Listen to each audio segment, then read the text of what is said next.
Go Bridgeside. This is your boy Hondo, Bridgeside Live. Yo, you just seen this amazing performance by your man Rashid Amir. Producers kind of vibe. Hey, brother. How you doing, man? Don't I know you from somewhere? I believe we run a company together. You sure? So, yeah, you know, LABK, I believe oh, that's the shit, name of it, man. you know what I mean? Yeah. Oh, man. So, listen, man. Amazing set that you did tonight, brother. Thank you. You know what I mean? Tripping over wires, graffiti lips, role models. Yeah. Just making this master blend of what you do and whatnot. So as a producer, where does the element of your sound come from naturally? You mean like what makes me want to create the sound? I mean, basically, like what? I know you come from a household full of musicians. Yeah. So, like, do you use any of those elements of that soul, like from that you learn from like moms or you learn from the sister, into your music? I mean, to be honest with you, it's what I mainly got from that is I always play things by ear. So when I'm going in to make something, whether I'm sampling or I'm just playing everything myself, you know, from scratch, is just that's the influence I got from the household. Is that, you know, hearing them sing and my mom playing the piano and singing and all this stuff, I was kind of like forced to, you know, understand theory and everything like that. So that's kind of when it comes to knowing how something should sound. That's like the first part of it. And then the other stuff is like the just musical influences outside of hip hop. Mm-hmm. You know, whatever. Pretty much is like whatever sounds good to me. Mm-hmm. I study that. So it's like I'm into all different types of genres, and you know, as a hip hop producer, being able to sample so many different types of genres, you kind of, again, like how I was forcing the household to appreciate musical theory. It's the same thing when, you know, you're producing records. Whether you're sampling or whether you're just listening to something for inspiration, you gotta listen to so many different mediums of music. So, you know, What made you want to be a producer, though? As rapping, I was always like, I was either spitting on somebody else's beat. So like a Biggie or Jay-Z beat came on, I would either be spitting over it even though their bars was there, or like, oh, we got the instrumental. Remember how they used to have the acapella instrumental radio edit or whatever? So, you know, I would, whatever beat was on, or if I can go online, download the instrumental, that's what I was doing. Yeah, word. But when that got like, nah, I don't want to keep doing this, you know, I think I was in school. I don't remember when, where, but I know somebody was like, yo, you never heard of Fruity Loops?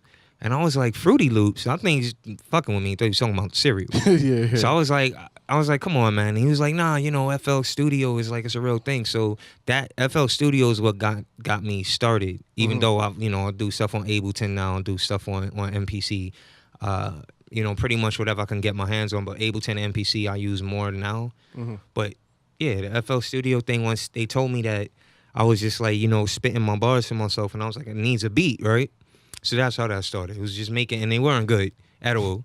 It was just starting out. Yeah, it was just a temp. It was just, you know, I needed my tempo, needed my simple ass drum, you know, the basics, the kick, the snare, the hi hat. I was like, once it's boom, boom, boom, I was like, yeah, I'm good, I got it. Word. And I thought I was doing something until I started, you know, mastering the craft, diving more into what other people were doing. I was like, I'm nowhere near that shit. So that's what made me, like, as an MC, I was like, I got that. But as a producer, I was like, I want to kind of like sharpen both of the skills. So that's what made me really dive more into it. I mean, you see me like tonight, you know, even though I was spitting a little bit into the mic, I was just really vibing on the producer tip. So it's like, I'm like, you know, equally deadly, I feel. Or I hope so at this point. You know what I mean? No, that sounds dope, though. All right, so I was listening to the intro of it, like the beginning. It was, you had Tripping Over Wires rocking out. So tell me a little bit about Tripping Over Wires and the instrumental and like the structure of the beats that you were making for that. Well, as you know, I got a ton of beats. There was some stuff that's on this, the SB404A. Shout out to Roland for that. You know, I didn't even play some of the stuff that's on the pads.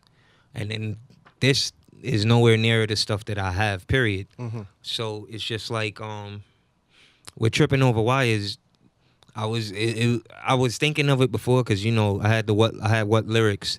And that was that series come up. What lyrics bit, is like a 3-part series that was pretty much just 3 different instrumental projects I just put out together. But I just put it out so I could have representation. So when someone says, "Oh, you produce something, what you got?" I was like, "Oh, go online, it's right there." I didn't really push it with a idea for it to go anywhere. Besides that, it was just when people ask, that would be my representation. So then, I wanted to redo the whole idea of creating an instrumental project, and I say, you know what, I don't want to do it that way. I actually want to put it out and say, put time and thought and effort into it. So Tripping Over Wires came out because of that, and again, you've been in the studio, so I got all different types of equipment and wires all over the place. So yeah, you basically one could day trip I over something. tripped over wires, and I say, "Yo, Tripping Over Wires." I said that'll be the name of the record. That's how of the things happen. album, yeah.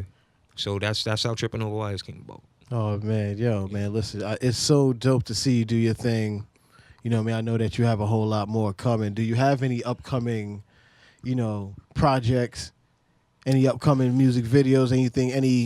Anywhere where we could catch you? Right now, you on there too. We got the AOB podcast that's popping off. I have to do it every chance I get. Everything that's going on, right? Everybody has to understand. So the AOB podcast, that's I think the second episode just aired yesterday. Yeah. So it's up on our YouTube link. You can check that out.